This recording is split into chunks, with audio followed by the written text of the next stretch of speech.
I want you to stop whatever it is you're doing. Then I want you to stand up, walk over to your bookcase, grab your trusty copy of Curmudgeon's Rules of Civic Hygiene, and meet me back here in 5 seconds.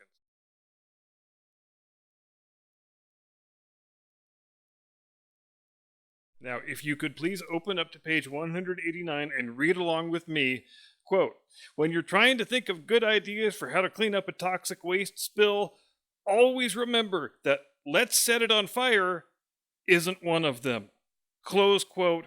Here endeth the lesson. I mean, Christ, I knew things were bad with Biden's cabinet, but nobody told me the new EPA co-administrators were fucking Beavis and Butthead.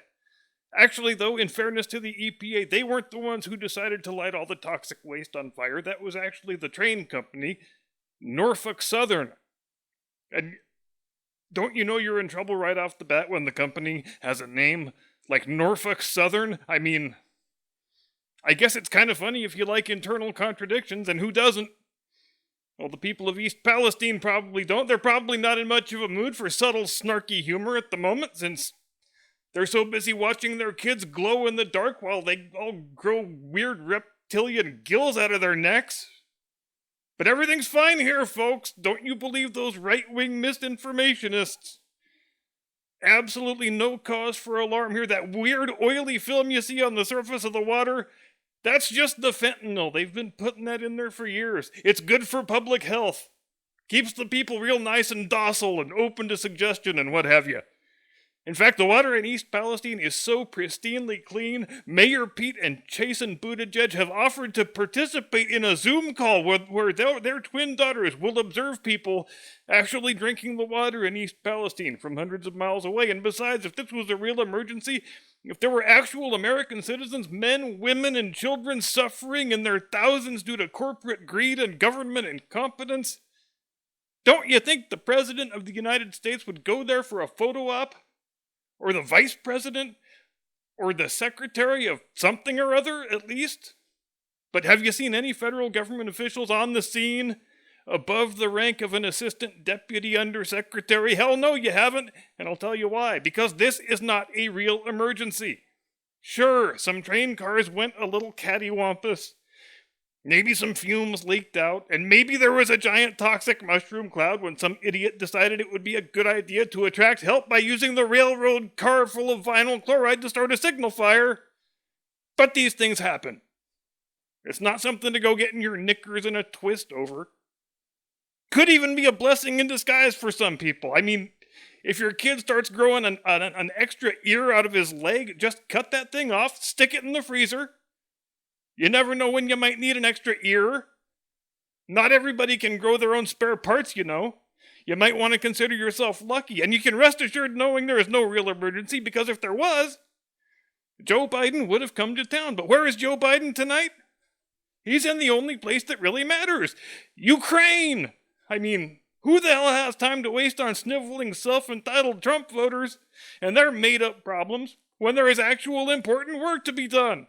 Like giving our man Zelensky another $500 million to go kill Ruskies with. Woohoo! Here's another $20 million just for... Why don't you go pick up a few more of them sexy camouflage t-shirts? And in case you lost count, because I think most people have, this is Joe Biden's 8th trip to Ukraine since he became vice president 14 years ago. For those fans keeping score at home, that's one Ukraine trip every 1.75 years. For a man who never visited the southern border of his own country until after he had been a senator for 36 years, vice president for 8 years, private citizen for 4 years, and then president for 2 years. Half a century later, and only after he and the enemy saboteur Mayorkas had gleefully ushered 5 million illegal aliens into the Hotel America, did Joe Biden grudgingly acquiesce to popping into El Paso for a 25-minute photo op. In fact, I would venture to say there are at least 40 U.S. states where Joe Biden has spent less time than he has in Kiev. Oh, I'm sorry, did you want me to say it the fashionable douchebag way and say Kiev? Well, tough shit. If I say Kiev and you really honestly have no idea what the hell city I'm talking about, well, congratulations, because you might be the kind of idiot who cleans up toxic waste by setting it on fire. Jim Eagle, I need TP for my bunghole.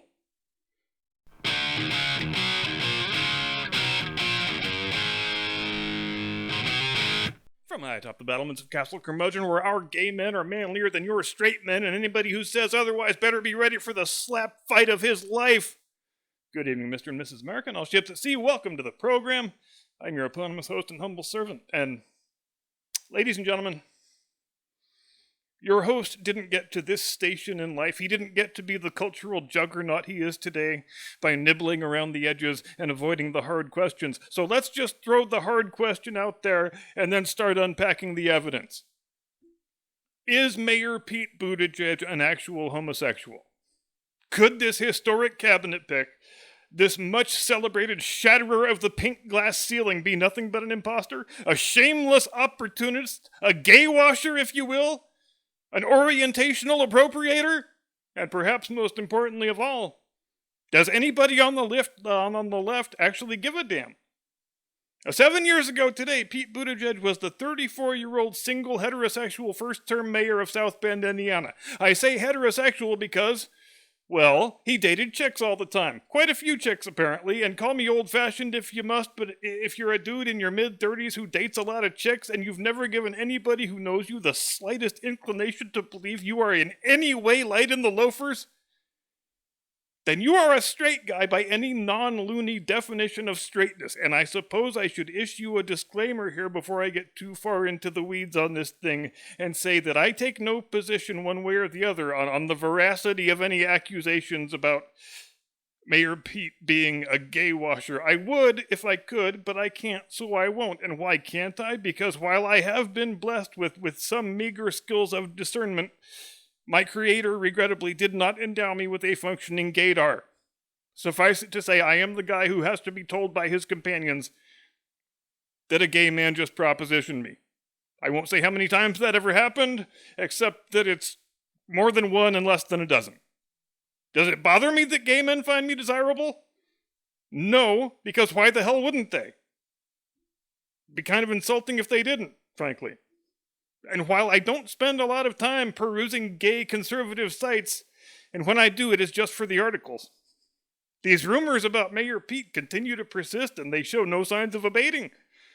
And I sure as shit would not be making this video right now if I hadn't been hearing this stuff for years and hearing it from actual gay people who know better than I do. But having said that, you don't need to be an actual gay person, or even a straight fellow with a highly attuned gaydar, to see that there is rather an ample amount of real-world evidence in support of the hypothesis. The fact of the matter is, when Mayor Pete publicly came out as a gay man,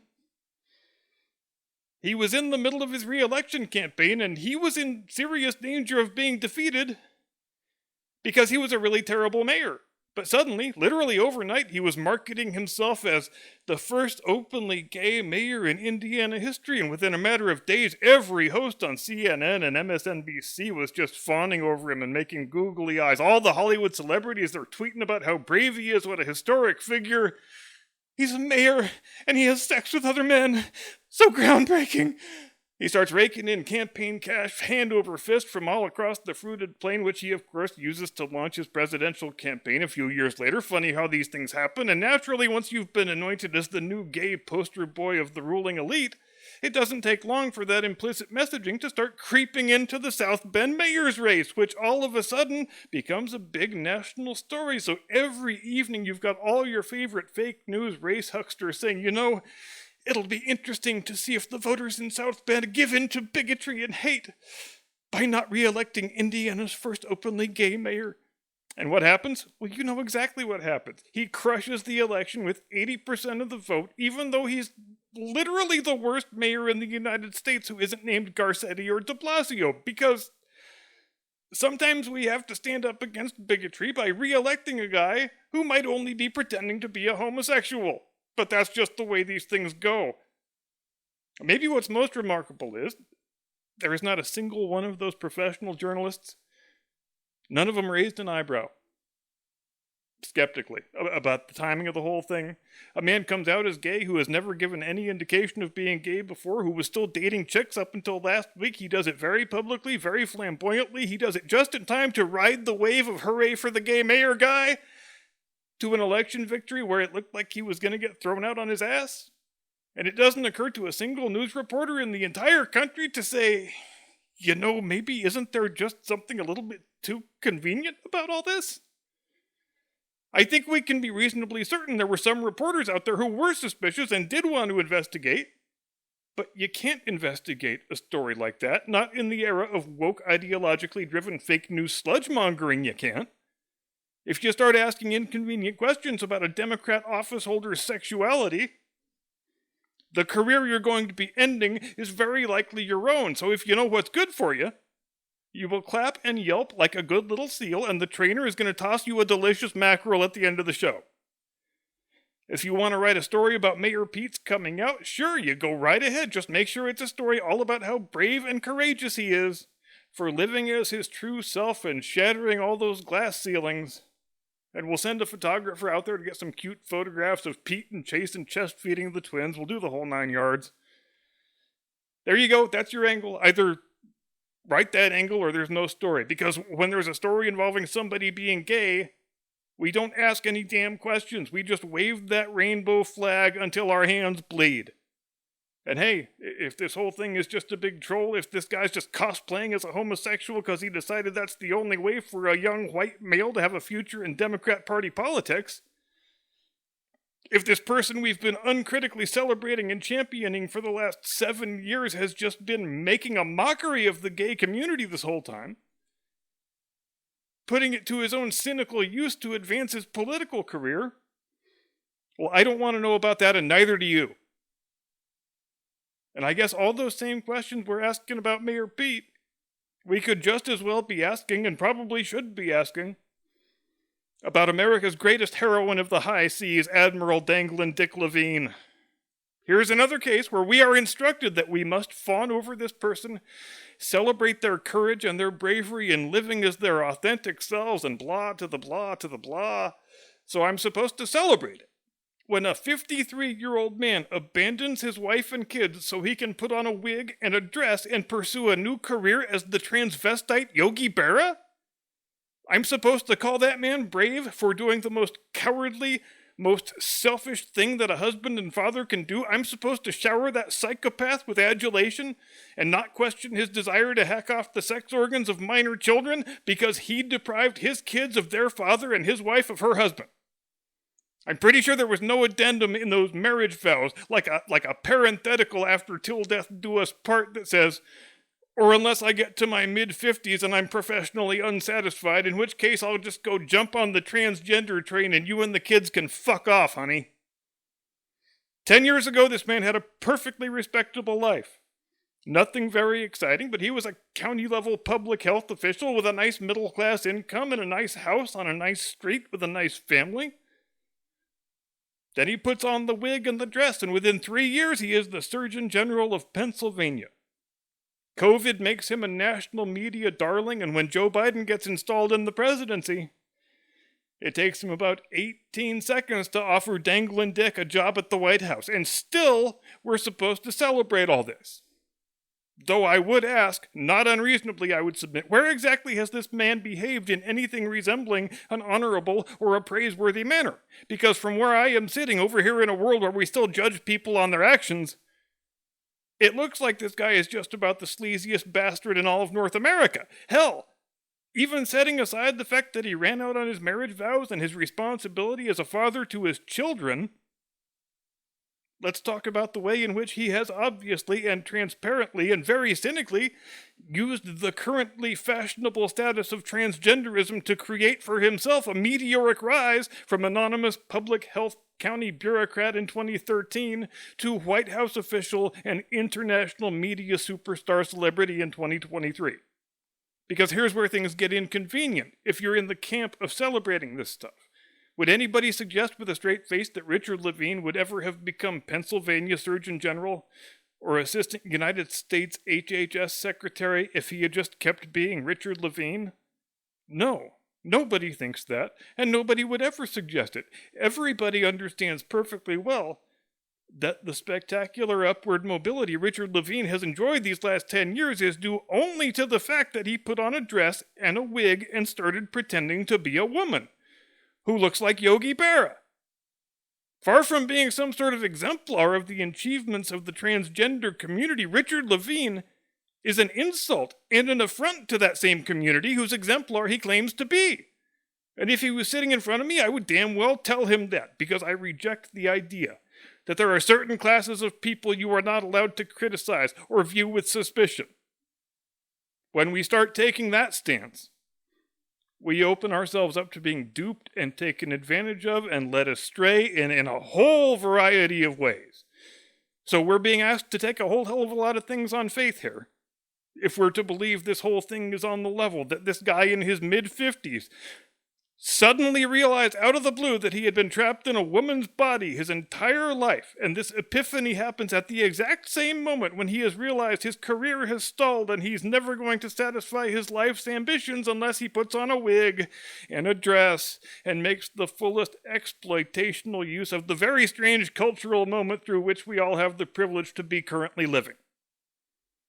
I'll just come out and say it, no reason to beat around the bush, no pun intended.